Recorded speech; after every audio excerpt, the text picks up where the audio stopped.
welcome back to my videos. In today's video, ang i-vlog ko ngayon ay ang tinahi kong purse. Fabric purse siya at magaan lang siya. Hindi siya katulad ng purse ng mga plastic purse or mga iba't ibang purse. So, this is a different kind of purse.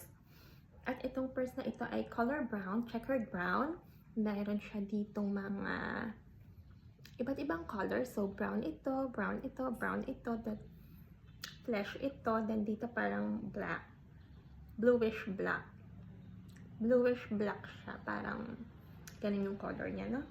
Search pa natin yan kung anong color yan. But, parang green, bluish black yung color niya. So, ayan yung purse. So, ito yung purse. You can put it here, carry it here, the way you want to carry your purse. So, you can carry it here, you can carry it here, you can carry it like this or like that. Whatever you want to carry the purse. And this is with a Velcro and a heart-shaped ornament or decor. So, ayan. Green ito, moss green. So, ayan.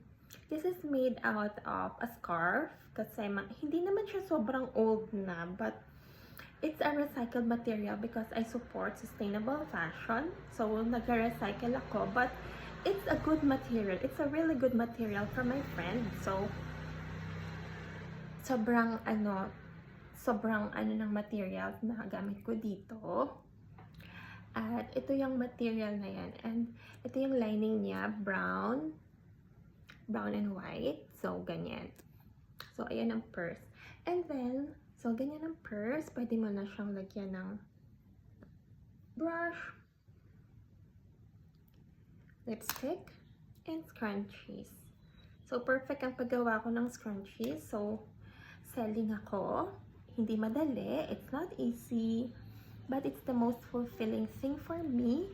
It's just so sweet kasi kapag nakabenta na ako ng product ko, it's the sweetest thing for me kasi I just feel fulfilled. Mas na-fulfill ako kapag nag-arts ako. But it's not easy. So, I just have to do it. And it's the sweetest thing for me whenever I sell things. So, I find it really sweet kapag pag nakakita ako ng ito yung look niya. Okay. And then, so, ito na yung purse niya. You can carry it like this. This way.